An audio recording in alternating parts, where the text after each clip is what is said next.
Thank you for the opportunity to speak today. It's really exciting. I've got a few things in the presentation. I will say up front that pretty much everything that's in here is very doable in Blackboard, so that's a good thing. But I'm going to talk through, really, this presentation is about motivation of students, and I've framed it around this term, wicked problems. It's getting a bit of traction and popularity now, but it's just really looking at some of the cases, some of the case studies that I've seen and defining them a little bit through some of the terminology that my dissertation chair told me I had to focus in on because I was going to be about 12 years finishing my doctorate. So I did focus in on that a little. I don't want people to switch off with the G word, the gamification piece. This is not about World of Warcraft, but I will mention that I've got a couple of gameful elements in the presentation. So I actually have a couple of prizes, and I've got about three questions or things to watch out for. So if they don't work, then the other one I thought was anyone can rearrange all of the letters in Blackboard to a 10-letter acronym that's better than card blab, okay? Because that's all I got. That's the best I could come up with. So I'll walk you through. Got a few slides to get through. Hopefully we can take a little time at the end. I did spend a bit of time in the States, coming from Japan. Started off in Newcastle, so I know the accents all over the place, but I managed to avoid most of the Bostonian things as a proud Yankees fan. So just to say, Red Sox suck. So I'll try and avoid that. If I lapse back into full Geordie, you raise your hand, because there'll probably be one other person in the room that can follow us. So try and avoid that. But anyway, paint a little picture of my institution if you don't know it. We sort of live in both these worlds, and most of you are. And the presentation today is about complexity, and it's also about simplicity. So we're living in this complex world where we're dealing with drones to track cows. Those are real cows, not computers on wheels. And we're dealing with our new vertical campuses / precincts. Some of us are going to travel back to the States and Singapore and London shortly to look at cool buildings, because we're going to sort of copy the ideas and bring them back. If any of you can make it to Parramatta, right next to the train station, which is sort of the point, we've got one of our vertical campuses, the Peter Shergold building, that's pulled all of the School of Business and a couple of other disciplines in there. And it's very open plan. What's interesting is we spend a lot of time on the learning spaces, and the students hang out on the beanbags in small groups and learn a lot outside the classroom. So it's really interesting how these worlds are sort of changing, and we're trying to embrace both of those worlds as we keep going. So to frame a problem or two, because this title that we came up with, Wicked Problems, I'm not going to tell you who this is, that's part of the game. But anyway, this is the piece that I like, the middle bit where it sort of talks about learning is cut off and disembedded from active life, it is divorced from personal curiosity. That's what I think we can play with. And I'm going to try and play with that and show you some examples today. And I won't read screens, so there'll be sometimes a bit more text than I'm saying, so feel free to read ahead. But, you know, I think this is kind of the challenge that we face. And my instructors will say to me, can we plug in a new technology and switch it on and make it really cool and great and interesting? I say, well, what problem are you solving? Student engagement. Okay, student engagement in the classroom, in the learning management system? Yeah, both. Okay, when was the last time you went to the learning management system? 3 or 4 weeks ago. So we've got this problem where we've got an audience that are distracted, and really we're not giving them enough reason to not be distracted, to be brutally honest. And if it's hard in face-to-face, which I might find out in a few minutes, it's probably exacerbated and much harder in online. You've got attention span that in a face-to-face hour lecture, the data suggests that people switch off around minute 18, so I'm watching out for that. In an online version of the same lecture, you're at around 5 or 6 minutes. And that's with I'm not saying this is me, but that's with a charismatic presenter who's kind of active and jumping around a little bit. So think that 18 minutes, 5 to 6 minutes, that's what you're playing with, unless we do something different. I'll not ask you who's checked emails for real. So this idea of wicked problems, it's a sort of cool phrase. This is the bit that I will read. Horst Rittel and Melvin Weber used the term wicked problem in 1973 to refer to problems that are difficult to define and inherently unsolvable. And if we think about most of our careers and think of the academic career, it used to be to an extent that you lectured and you wrote on a board and then you graded papers once a term and that was about it. We're asking some instructors now to be instructional designers, graphic designers, somewhat technology savvy, social workers, accountants, et cetera, et cetera. We've bundled so many pieces in that the profession itself has become problematic and complex. these are sort of definitions of what a wicked problem is. As I say, I won't really read them out, but I think the challenge is the lack of easy solution. And that's something that we can see as a problem, or we can see it as a challenge and something that's interesting. And I'm making the point that I think we should look at the latter for that. So why should we do this? If we think about the academic life and students' lives, then all of these things are coming up that are making things more complicated. I almost put in a slide that I've used before that talked about something like a Star Trek story from the 70s, where it was linear. Captain Kirk did this happened, then Spock did that, then that happened, then it was done. And you compare that with some of the dramas and your Netflix product these days. I'm trying to get my head around The Wire, and I'm not really feeling it yet. So if anyone wants to, over a beer, sort of sell me more on The Wire, please do. There are so many plot threads, and you can sort of represent that in diagrams that I've seen done pretty well, where there's sort of 12 plots that are interacting at the same time. So we're all sort of dealing with a lot of data, a lot of information, and a lot more complexity than we've dealt with before. If you want to put it that way, facts are pretty easy. You can look up facts with a Google search. So if I'm spending time just telling you facts and saying, please write this down, it's probably not the best use of either of our times. So this question, this term, if we're taking this term wicked, complex, not straightforward, multitasking, if you like, do employers want that? Is that what we're trying to produce students who can deal with? There's evidence certainly coming up. This is a recent article from down here with PwC not requiring staff to graduate from uni. And the classic one, of course, is your Google. This is an infographic, which is a lovely one, that says, are you basically employable by Google? I pulled out a couple. So if you were magically shrunk to the size of a coin and put in a blender, how would you escape? Scream for help until somebody scoops you out. That's basically getting you're not going to work at Google. Or jump out, which is correct because only your mass changes, so your strength to mass ratio increases and you could simply hop out of the blender. One of the fails that's called out just in the top right that you can see, the once elitist recruiters have come to realize that many of the best people didn't go to the best schools. And has your phone rung already? No. Don't be too gutted. The company boasts that it will interview roughly 100 people for every opening. They don't advertise, they don't take applications really. They headhunt you on LinkedIn and they invite you in. So if you haven't had the invitation, it's probably not happening. But this is a very different world from, as we've all done probably in the past, sending out resumes and waiting for the phone to ring. So this is also from a Deloitte study that talks about this notion of complexity, and soft skills is the term that we keep coming back to, although we probably want a better term for it. But the estimation from Deloitte is that soft skills currently is likely to increase your revenue, your value by more than 90,000. So 90 to 100,000 if your students have got soft skills at a sophisticated level. And really, the key is in the middle, as the little trophy shows. We're not saying let's isolate that and only do soft skills, but that piece of soft skills, technical and personal attributes, I think is the golden triangle, if we like, that we're trying to get to. So we work in what is an intrinsically wicked environment anyway. I quite like this quote if you read through it. We're dealing with academic staff. That in itself is interesting, but most of us have got 1 foot academic, 1 foot professional. We're dealing with budget pressures, we're dealing with student issues, and it's very complicated. And we're dealing with a lot of academics who want to play solo pieces, and some who are happy to play in a band, and some who never want to participate in any shape or form. And then on top of that, we're layering in more and more technology. The question I think that we come back to is when and why do we want to add this complexity if we're just throwing more complex in? So typically when we do that, no offense to those present, who pitch the sales pitch.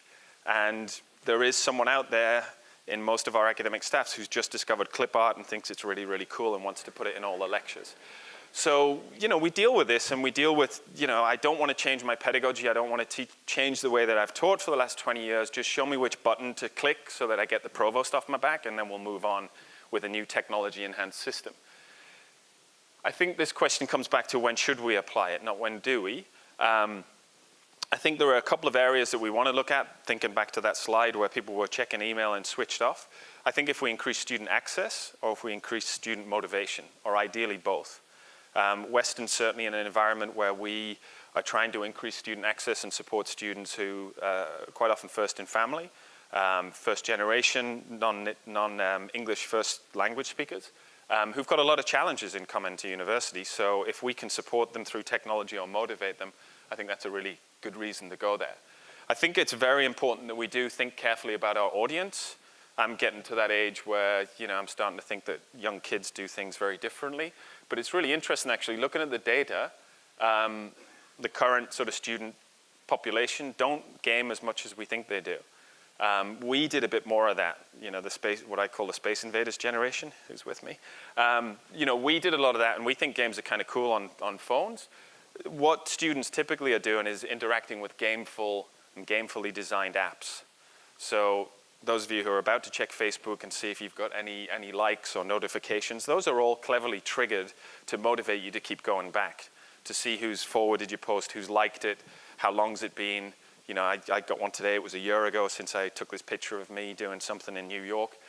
So they are designed to intrinsically motivate the students, and that's the comparison. When we look at our learning management systems and other tools, we're competing in this market with very sophisticated products that are basically designed exclusively to hook and engage students. So I'm going to show a couple of examples from the work I did in the States that just show at a pretty basic level what can be done with a bit of creativity and attention. This is a microeconomics course that was delivered by a guy called Neil Nyman at University of New Hampshire, a Blackboard-based institution. And his problem was in the States, they get a lot of general ed students who have to take certain courses in their first year or first 2 years. So he had a lot of students who weren't economists, who hated it, who thought they were terrible at maths, who had to do microeconomics and were failing at quite a high rate. He spent a lot of time thinking about this and tried to do what a lot of us awkwardly do, which is give kind of cool pop culture references. And then he said to himself, I have sweaters that are older than some of these students. And his TA, his teaching assistant, a woman called Jen, said, look, I'm 28 and my references are culturally dated. So they kind of realized that they were struggling just to provide the energy themselves. But he's really interested in the concept of storytelling and narrative. And he realized that what a lot of students are doing when they are posting to Facebook, when they're doing Instagram, Snapchat, et cetera, they are telling sort of personal narrative and story. So what he did was a sort of 2-track course, and he put a lot of sort of fundamental terms of microeconomics in one area, and in another area had students collaborate and discuss narratives that explained the terms. So I'll give you an example. At the time, the Matt Damon movie, The Martian, which is very good movie, better book, was on. That was really talking about scarcity. So scarcity of water and resources sent people up to Mars. So one of the students wrote this sort of version of that where because of scarcity and return on investment, which made building a rocket ship viable, they went off to Mars. Another student talked about her grandparents who moved to America from Russia because of scarcity in Russia. It kind of doesn't matter what the metaphor is if it's a mnemonic tool that helps students remember. And what he did was have them share each other's stories and rate them, and students got sort of commended and their stories called out. And in many ways, this is a fairly known concept. The wackier and crazier the mnemonic tool, the more you're going to remember it. So he built this all out in a fairly basic level and had the students just interacting around their stories, around their narratives. And as part of that, they actually got to understand the microeconomics terms. And he had great retention, great completion, and he had quite a few students who went through and said, you know what, I'm going to change my major. I actually now want to be an economist because I'm kind of interested in it. So that was his journey. Oh, and that's just a quote that I put on the end of that. I'm not going to bother that one. Penn State, an interesting model, a guy called Fred Abley, who used to work in terrorism and homeland security, and he teaches a course on terrorism and crime in the States. What he does is he has the students in groups learn about a security organization. So MI5, Scotland Yard, the Mounties, don't know what you do in Australia, but the Security Council group of the nation. So this was a one from France, this was a one from Italy. So students in group learn about their sort of terrorism group that is designated. And then in groups, they have to discover clues and find resources. And a lot of it was sort of quiz-based and driven by the LMS. So when they got it right and all students passed the quiz, they got new intel. What he did at the start of term was got a piece of paper, put it inside an envelope, and on that piece of paper was a terrorist incident that was going, bless you, that was going to occur in the future, and the students in the class had to work out by whom, where, when, and why. And that was the whole sort of terrorism plot. He embedded intel, clues, in the LMS, on the website, around campus, and he did things like used the fact that one of his former graduates was an Iranian student who spoke Farsi, so some of his clues were in Farsi, and the students had to work out who the hell they could talk to on campus that could help them translate. So he embedded things in real world and online that had the students drive around this central narrative of trying to work out this plot. He's run this about 4 or 5 times. His retention is very high. Student success is positive. He has never had a student or a group that solved all 4 of the elements of the crime, of the terrorist act. So I'll get back to this, but think about that. The elements that make this engaging, sometimes it's not that we make it easy for students, sometimes it's that we make it difficult. I think this fades out and gives another pithy quote in a minute. Most learning is not the result of instructions. Yeah, so again, unhampered participation, that's referenced in a later slide, but the students are engaging because it's engaging. They're not engaging because they've got a deadline or because they know they need to make an assignment come in. And this is an example of one where I mentioned the students are in groups competing against each other. There's actually a sort of term of art for this, the dependent hero contingency, which means I'm part of a team and my team's competing against you, but it's not all the pressure on me. It's got a simpler term that most of you will know, the Harry Potter protocol, where you get assigned a group and you have competition between groups and you have competition and collaboration among the members of the group. The last example for this section, I don't know if anyone's heard of a bloke called Gardner Campbell, who's very famous in the States. He was a big leader of the OER, Open Ed Resource Movement, based at Virginia Commonwealth University, VCU. They had a big problem in their campus environment because there was a global bike race that was coming to town, and the campus police and security and everyone said, your campus is going to have to shut down for the whole of summer. And they said, oh, that's a bit of a problem. And they had sort of summer term where they wanted students to get through some credits. So what Gardner did, this is only the top of the website for because of the proportion restrictions, it's about 27 instructors who came in and said, I teach this, I teach this, I teach this. And they said, right, how can we tie that to a bike race? So you'll see some of the ones up here. You've got anthropology of the crowd, adaptive response modeling using GIS, bicycle urbanism, crowdsourcing the world, cycling and film, cycling through history. Those are all the A's, B's, and C's. You get down to the psychology, the physiology of cycling, the marketing of cycling, the security of a major event. They had 27 online 1-credit units that were all built around this authentic event that just happened to be happening in his town. The bike event, you wouldn't have thought, you know, we don't have a major in biking, so how's that going to be useful? Every one of those disciplines could tie to the actual authentic event, and the student engagement he got was off the charts. The red sort of picks out some of the highlights of this. His sort of highlight / lowlight was a student who was looking at the policing and security of the bike race, who asked lots of real questions of the real authentic live policemen to the extent that he actually got taken down for questioning and had to be bailed out. But again, it shows that sort of level of complexity. Something as simple as a bike race, it's got 27 elements, and all of them are teachable moments, and it's really just built around the authenticity of the event and people feeling, you know, that this has consequence, this has heft. So I think, you know, again, we're talking about that first slide of engagement and saying, for God's sake, can we get them to log into the LMS? I think we can hit things that we're going to have to get them to stop logging into the LMS if we're not careful. So I thought about gamifying it around sort of 80s pop culture quotes and putting something on a slide that was going to be the title of a song. And I only got the sort of Friends Joey quote, and then I couldn't do any more. So the sort of how you doing, where are we at now? So that's sort of a looking back at what I'll call more basic technologies in the LMS and just a bit of creativity. I think this is where we should all be right now. We should have some sort of planning for where we are. Our institution at Western, we have a big 21st century project that has, depending how you count them, 20 to 50 projects that a lot of my team are working on. So we should have things that we're sort of prompting thought about the future with. We should all, to a degree, have some sort of analytics strategy, and I'll come back to talk about that a little more. But I think, you know, we should be also thinking about personalized or adaptive learning. That sort of concept is maturing to the extent that I think we should all be looking to do something. In terms of analytics, I mentioned Netflix earlier. This is an interesting piece that talks about the shows that are on Netflix and the kind of analytics they do on the back end. So Breaking Bad fans in the house, they know which episode they had to get you to watch Breaking Bad from start to finish. And if anyone knows Breaking Bad, it was episode 2.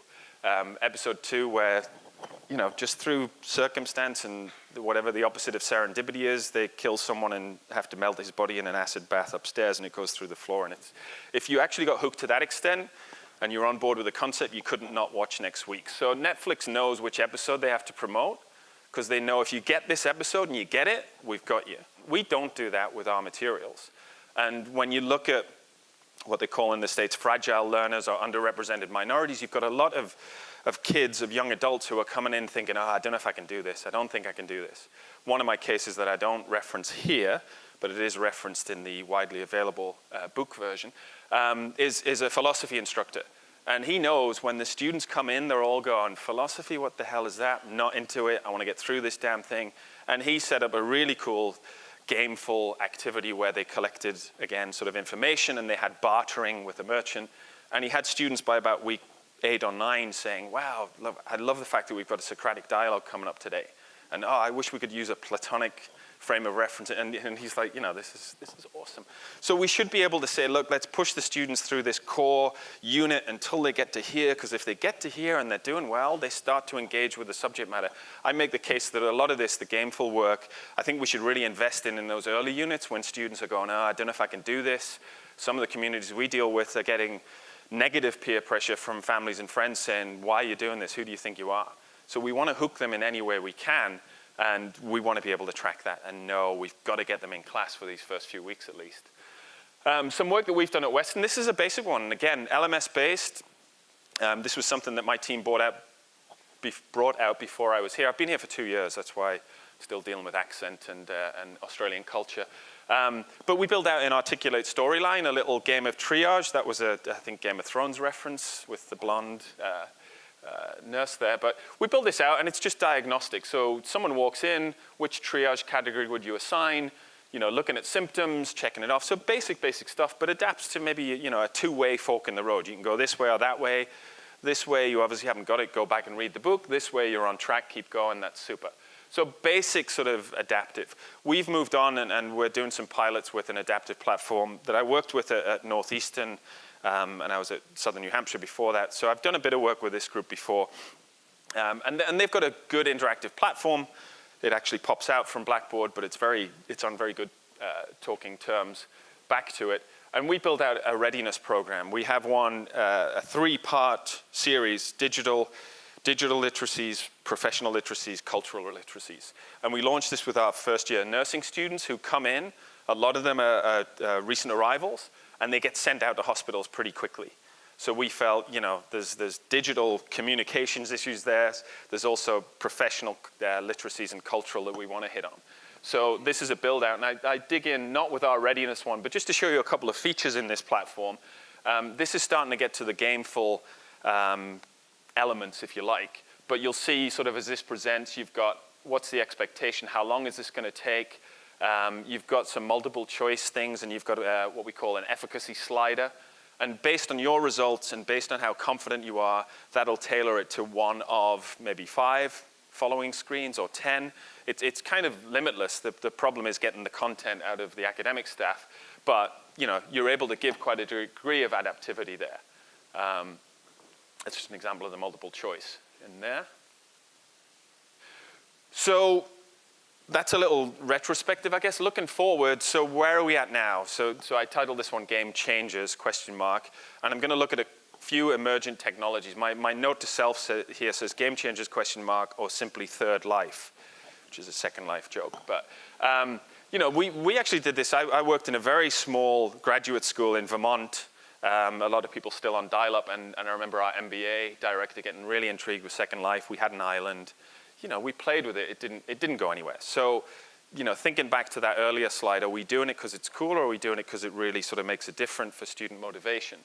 There are certainly things that are coming out that are motivating and that are interesting. And there are things that we can do now with VR in particular that we couldn't do in other ways. I think in a couple of slides I reference low frequency, high consequence circumstances. So if you're working in nuclear engineering, that's the plant about to blow. If you're working in medicine, that's the patient about to die. So you don't really get much real world version of that.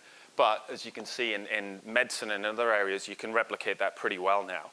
I think, the fully immersive world, like the second or third life's not quite there yet, but there are applications of this that, are certainly a lot more powerful and a lot more engaging than our more basic case studies. Augmented reality, this is a company in Los Angeles named Decry, working on this smart helmet. So again, this is sort of walking through the power plant as it's about to explode, and an expert who's sort of feeding you some tips and some information. You might like to look at that button on the right that's about to go off and that sort of thing. So it's pulling together data sources and technology for participants to learn experientially. And they can be guided by a remote coach, so you can scale and give people access to experts that they wouldn't otherwise have that chance to get to. We're playing a lot. As I mentioned, we've got a bunch of campuses that we're opening up. We've got 2 new vertical ones, and we've still got all our rural ones. So we're spending a lot of time talking about bringing people from multiple places in. But then, of course, you've got this opportunity to take people out. And this is a mixed media example. Comes from a uni in the States where, they're traveling out to, as you can see, ancient worlds. I think that's Rome. And the potential for that group experience to come through is definitely motivating, and it's immersive. The student becomes like a participant in the story rather than an observer. One more medicine one, and again, I mentioned the sort of low frequency, high consequence. This is an implementation at Loyola University with a simulator. And the reason the students liked this was they felt really bad for some reason, shining a bright light in someone's eyes for like more than an hour and a half. But with a virtual patient, they could do that and it wasn't a problem. So I think I had a student quote on there, being able to practice using virtual reality gave me an authentic experience. I could really take my time to hone this skill. I've got one to show you so you get a bit of a break from me talking. This is another one that we did at Western. This is a mashup of Google Earth and Liquid Galaxy and pulling Street View. And this project's really interesting. It's research driven and it's looking into the circumstance of Australians with dementia. 413,000 Australians with dementia, 244 diagnosed each day, and there's no cure. If we can hit, I think I advance and then push one more. Here you go. TTT is all about time travelling with technology. So this is a project that has been developed with a number of researchers from Marx, but also from the School of Computing, Engineering and Mathematics, the School of Nursing and Midwifery, and the School of Social Sciences and Psychology.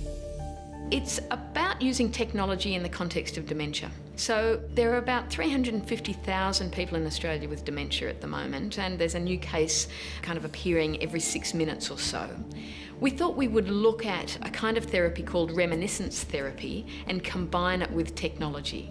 So Reminiscence Therapy is about looking back, using triggers like music or photos, and travelling back in time with people to places from childhood, from where they worked, from early life with family, to see if there's some kind of language and communication that can come out of those discussions. I went to a ball there one night, yeah, in that building there.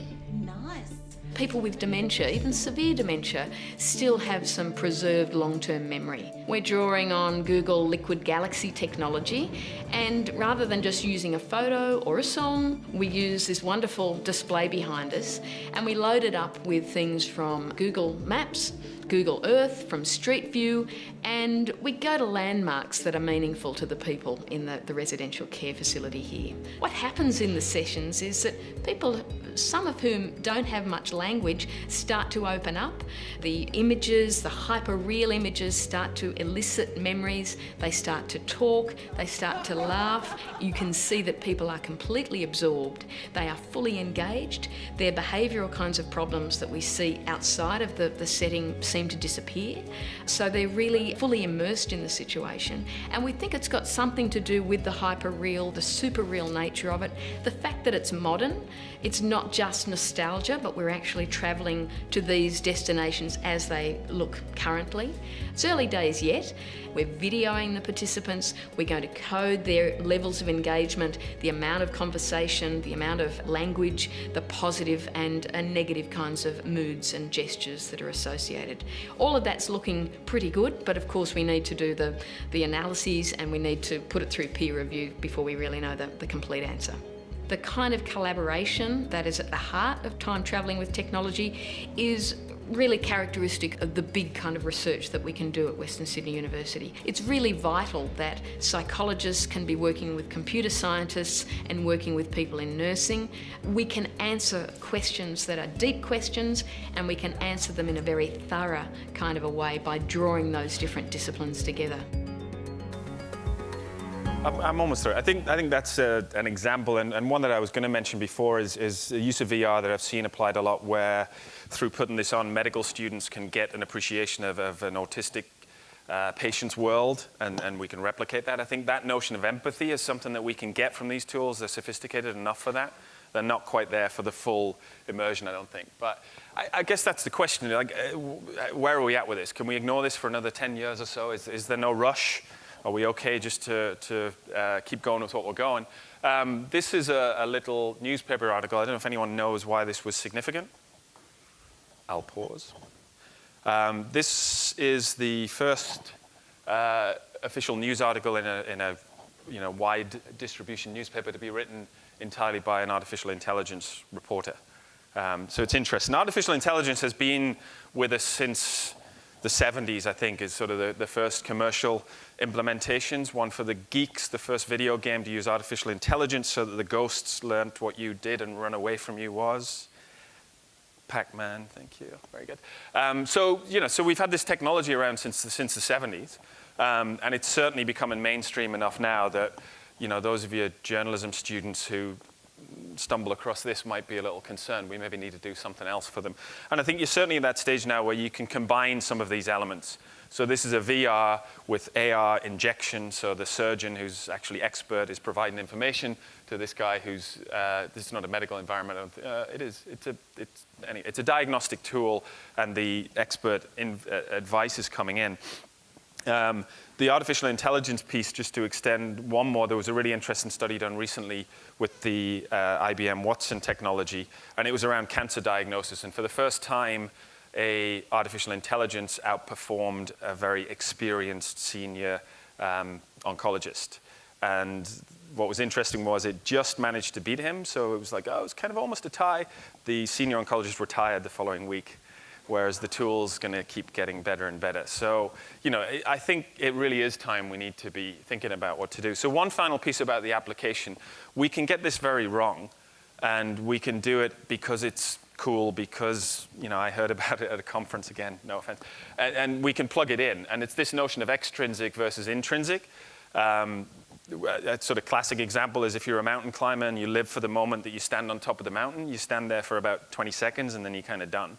So you actually need to get enjoyment out of the sides of the mountain and climbing up. Otherwise, it's a bit of a fruitless activity. If you don't want to buy the book, and I understand, I know, this is the one page that you probably want to take away from it. I did the classic academic thing, read lots of other research, pulled it together into one chart and said, yeah, this is kind of a new thing. So this pulls together largely from the work of Karl Kapp and everyone's favorite, Mihaly Csikszentmihalyi, who's the guy who talks about flow. Flow being the experience where it's so much fun and you're so engaged, just like this talk, that time goes really quickly. The opposite, that 70-page PDF that your law school staff members put up that you read the first 2 pages and you want to kill yourself and move on. So boiling that down, the work, Karl Kapp's worth looking at, that's all Ks, obviously not the Ps, but K-A-P-P, and Csikszentmihalyi, good luck with the spelling of that, but look up Ukrainian theorist. And boiling those down, and Jesse Schell out of Carnegie Mellon, and I did the reading, you don't have to. You can pull those all together, the reference lists there. But it boils down into about 10 or so elements. So think about these when you're starting to do instructional design or leading a team of developers or putting together your next Blackboard unit shell. If this is something that you're going to find as a hard sell, and certainly trying to sell gamification to an academic group or even gameful design is tough, tell them to pick a couple. And what I've found success with is saying, all right, do we think it's a really good idea to confuse the crap out of everyone in the classroom from moment one? No. Do we think it's really a good idea to talk down to them as if they're completely stupid? No. Okay, you're in the middle. So let's talk about the appropriate level of challenge. I gave them sort of parenthetical whitewater rafting. You want it to be difficult, challenging, and when you finish, you go, yeah, that was great. So think of appropriate level of challenge. If you can't get anything else, think of aesthetics. But probably the other one that you get most traction with is immediate and continual feedback. we've got the tools and the systems where we can automate a lot of that, obviously. So if you can't get buy-in to the whole thing, pick a couple. And it's an interesting rubric to try next time you're doing a Quality Matters review or anything. Also, just run this through the system and see from your instructor's content in Blackboard or other learning management systems are available. Which bits are you doing well at and which bits can you work at? Pushing people, obviously, from the left, as you see it, to the right is sort of the goal here. And those cases that I did, I looked at the analysis of them, and although they were completely different, I didn't show you the fairy tale MOOC. I showed you microeconomics. I didn't show you the philosophy, but I mentioned it. Terrorism and crime being another one. They were all completely different. They did games and gamification in a completely different way, but this was the consistent bit. They pushed some of those measures way over to the right-hand side as you're looking at it, and that was, I felt, the significant part that we should be looking at. So there's a really poor way that this can be approached, and if we don't prepare for it, this is sort of where we're at. Didn't mean to leave that in, sorry. Kind of did. Or there's this notion, which if you've read the most recent Dan Brown novel, I'll not spoil the end, but this notion that this is an augmentation to the human experience. So you've got that choice of the zombie, brain dead, not engaging with society, and my quote there was unemployed and unemployable. And then you've got this, that this is a sort of heightened level of curiosity, and talking about approaching, again, to tie it up, that sort of wicked concept of, there are many, many data streams we're trying to surf through. There are many aspects that we're trying to train people in. So conclusions, we have to be addressing wicked problems. I think it's sort of where we need to be. If you think of your day-to-day tasks, you're probably like me doing about 6 things at once. Not now, obviously, but we're trying to sort of balance and juggle many different elements, and we're trying to train students in fundamental skills. We're trying to give them soft skills. We're trying to teach them the value of grit and mindset and all these other elements. And maybe taking a step back from that and saying, is there a narrative that we can put this into? Remember the bike race, it wasn't relevant to the curriculum, but it was a real authentic thing. We're talking at Western about the opportunities of the new airport at Badgerys Creek. Think about all the elements of an airport. You've got architecture, design, all the obvious stuff. You've got security, terrorism, you've got marketing, you've got the people issues around that, you've got cultural issues, etc. So I think, when you're starting to look at emergent technology and pretty much everything we do, it's worth sort of taking a step back to that intrinsic motivator lens and saying, how's this going to motivate? What will it train? How can we extend that to soft skills? So this is the final comment from this bloke, and there is a prize if anyone recognizes him. He was the one I quoted earlier. I've got 3 questions and 2 prizes, so you've got to get them right, unless you're doing the anagram. No. This bloke's really interesting. He talked about learning networks and webs and how students should have access to authenticity and experts in the field and the ability to talk to each other before learning management systems were thought of. That was in 1971. He's a guy called Ivan Illich. I do suggest you look him up. His book, Deschooling Society, is brilliant, and it was 50 years ago, so that's pretty impressive. All right, this is question 2. We're not doing very well here, but never mind. This is just an interesting one, a sort of societal one that I think, given the recent politics both here, but particularly in the States, it's interesting that this guy, I almost gave his name away, talked about the fact that we were all concerned that it was going to be George Orwell's world and everything was going to be controlled, but actually it's more of the Aldous Huxley Brave New World, where there's so much crap out there that no one knows what the hell's going on and you stop caring. So no one want to hazard a guess at this? Say again? No. Yes, who said that? Very good. All right. You get a car, and you get a car. This is the book.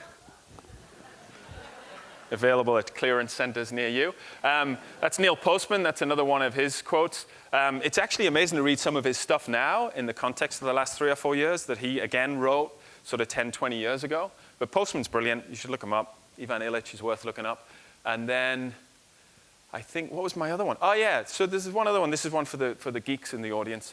And I do apologize. I did realize partway through when I was doing my dissertation research, I thought, it's interesting. I'm sort of, all my practitioners are kind of what I'll call middle-aged white guys who are having midlife crises. And then I looked in the mirror and thought, that's the kind of person that I talk to. So, bit of an apology. This one might be slightly slanted towards geeks. But a few slides ago, I put up a video game screen. Can anyone identify the video game? No, haven't heard it yet. My team are not allowed to answer this because no, put your hand down. See, I knew she would know. Who said golf? Congratulations. Shall I go back to it?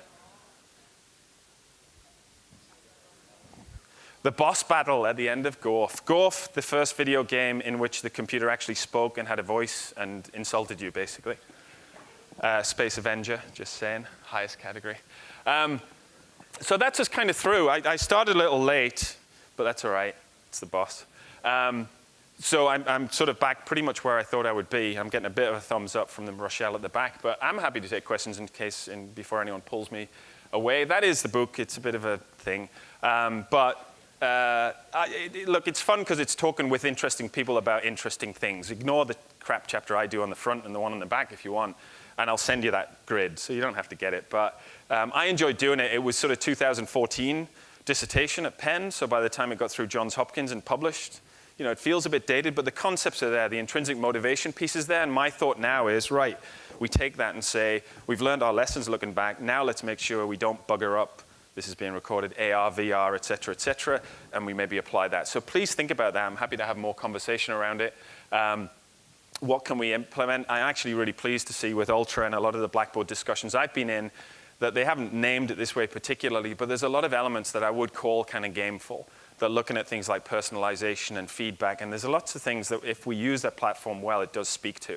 And I'm not getting a penny for this, and that's just a sort of candid quote, having worked for 5 institutions in the last decade and a half, 4 of which have been Blackboard schools. So it's promising. The LMS providers, the techies, everyone's kind of getting it, that this is now less so about the technology and more about the user experience.